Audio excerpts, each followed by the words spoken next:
reklamo ng mga kababayan natin ng mga solo parents. At karamihan sa mga solo parents niya, halos 95% o 98% mga kababaihan. Meron tayong batas yung Okay. Solo Parents Act. Okay. Pero mukhang hindi ginagalang at hindi pinapansin dahil yung mga discount nila hindi na ibibigay. Oo. Yung mga ayuda na dapat ibigay sa kanila hindi na ibibigay. Aha. Ay na pag-alaman natin matapos itong isiwalat Aha.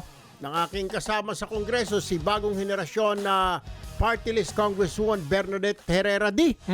Yung plight o yung problema ng mga solo parents. Magandang umaga po, Congresswoman Bernadette Herrera D. Ma'am, this is Erwin Tulfo and Aljo Bendijo. Good morning po. Good morning. Ay, Kong Erwin. Also, magandang umaga po sa Yes, lahat. ma'am. And Kong, siyempre sinusundan ko lang din yung privilege speech mo. Opo, Dahil opo. narinig ko rin din, nag-privilege speech ka tungkol dito at magtulungan po tayo para i-rally natin yung mga Opo. local government units, Opo. national government agencies para naman i-implement yung batas na pinasa namin noong 2022. Ano ba itong sumbong sa'yo, Kong, ng mga solo parent? Hindi sila binibigyan ng discount? Bagamat they are entitled ayon sa Solo Parents Act? Actually, number one, Kong Erwin, wala silang ID. Yun Eh. ang number one. Maraming LGUs that still do not register the solo parents. Wala pa silang schema na ganon. Okay. Number two, merong solo parent booklet to avail of the discounts para dun sa may 250,000 below na annual income. Oo. Ni isang LGU wala pa akong nakita na may booklet. So how can they avail of this 10% discount? How can they avail dun sa VAT exempt dun sa diapers, milk, para Right. sa mga below 6 years? Wala man lang silang booklet to begin with. Okay. So yung pagkakakilanlan sa kanila bilang solo parents ay wala pa po sa ibang LGU. So ang problema din nakikita mo rito, Kong, ay sa LGU, not specifically sa DTI natin dahil or kasama din dyan ng DTI, dapat pinupukpok din ng DTI ang mga commercial establishments natin na magbigay ng discount sa solo parents, Kong. Siyempre kung dapat yung DTI, kailangan nilang mag-information dissemination Tama. na there is such a thing na pag may solo parent booklet and ID represent sa kanila, especially yan ng 10% discount and VAT exempt doon sa mga necessities ng bata. Right. Ano naman to para sa mga below 6 years old. Kasi ang distinction, if you have the booklet, you are entitled to those discounts. If you don't have the booklet, then you're a regular solo parent. May discount, meron din yata parang VAT-free, if I'm not mistaken, correct me if I'm wrong, Kong, na VAT-free yung mga, para sa mga bata na 6 years old, mga anak nila, yung mga bibilhin nila, Kong? Yes, kasama po yung VAT exemption and 10% discount sa gatas, sa gamot, sa vaccine. At saka, yun po ang mga diapers. Yan po ang mga VAT exemption ng below 6 years old children ng solo parents na may income below 250,000 a year.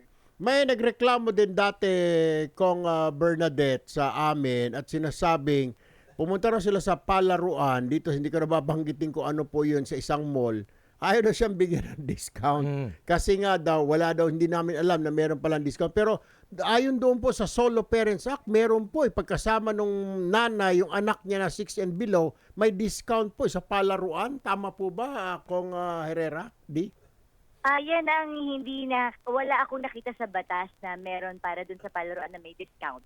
So, kailangan kong tignan sa IRR kung merong provision na gano'n. Opo. Pero Ganun. parang ang nakalagay basic essentials May nagreklamo lang ho, pero kaya nga siguro natin reviewin ho ito. Yes, ma'am, no problem.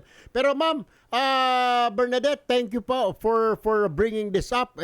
Akala ho natin, mamaya-maya kakausapin din ho natin ng DSWD. Tignan ho natin kung ano may tutulong. Mamaya kakausapin din ho natin ng DTI regarding this matter para ma-inform po sila. Pero kung may papatulong ako sa iyo, Kong Erwin, Sige po.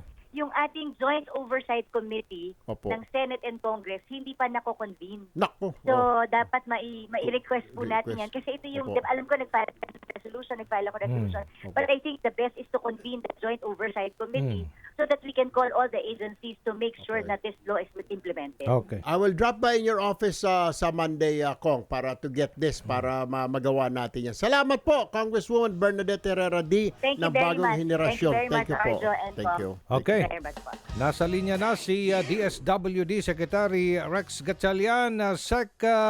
Gatchalian, magandang umaga. This is Aljo Bendio with Congressman Erwin Tulfo. Live na tayo sa Punto Asintado Reload, PTV at Radyo Pilipinas, Sec.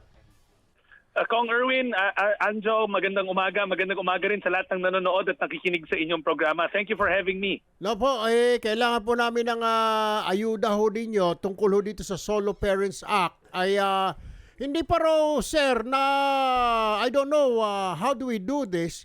Mukhang hindi ho ino-honor ng mga LGU at saka ng DTI, hindi po alam ng mga business establishments at hindi sila nagbibigay ng mga discount wherein batas na po ito, Sec Rex. Yes, actually, Kong Erwin, kung matatandaan nyo, nung September 22, na-promulgate na yung implementing rules and regulation niya. So Opo. it's official already as of Opo. September 2022. Aha. In fact, na doon sa IRR, yung DOH will now be tasked to yung issue the guidelines Opo. on the discounts for yung kinikwento ni Congresswoman Herrera, yung basic needs ng Oho. mga bata Oho. below 6. Oo. Ang mas malaki ng gampanin yung DOH, tapos ang DILG naman, kami at ang DILG will see to it that the local government units will start creating their databases na i-consolidate ng DSWD. Oo. To the same degree, nakalagay rin doon sa IRR na depending on the fund availability ng mga local government units,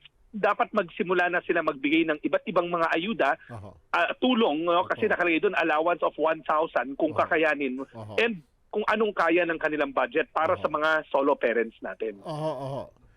Sir, isa pa hong issue na pinoproblema nila ay ito daw po, I don't know, siguro through your office na rin, sir, ma-contact ho natin yung DILG kasi hindi raw nagbibigay ng booklet, nasa batas po ito, Secretary Rex. Tama ka doon, Kong Erwin, na dapat may mga booklet na yan katulad nung sa PWD. Yes.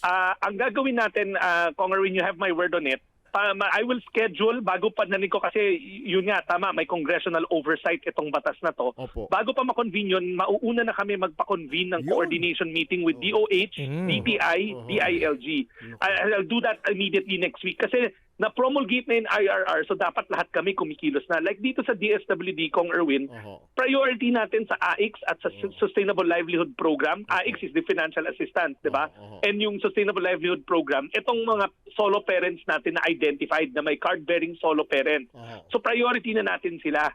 Ang importante, yung mga ibang ahensya na nandun sa dapat naatasan na gumawa ng kanilang mga plano, katulad ng TESDA, Opo. SHED, dapat lahat yun meron na silang mga comprehensive packages para sa mga solo parents. We'll see to it na we call a meeting immediately para ma-enforce natin yung provision ng batas.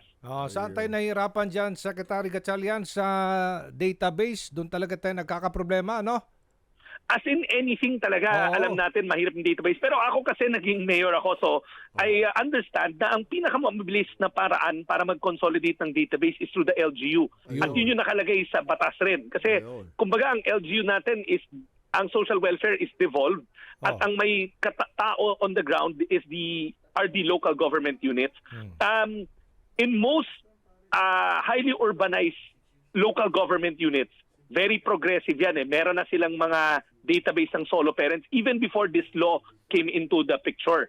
Meron na yan kasi alam nyo naman ang mga highly urbanized city may kapasidad. Yeah. Ang importante ngayon, matulungan natin yung mga 4th class, 5th class, 6th class municipalities na maiayos din ng kanilang mga database kasi yun yung mga mas challenging eh dahil mga maliliit to na local government units. Okay. Sir, panghuli na lamang, meron po akong ihahain na bill. I don't know if you will agree. I'm sure may problema ho kasi tayo. Ito pong mga boys town kagaya ho noon. Kasi ngayon, ang problema, hinuuwi na lang ho ng mga barangay tanod, barangay officials, yung mga anak na gumagawa ng mga kasalanan, involved sa pagbebenta ng droga, o ikang mabibigat na krimen. Walang paglalagyan kasi wala ho tayong mga facilities unlike before na Boys Town, sa may Rizal.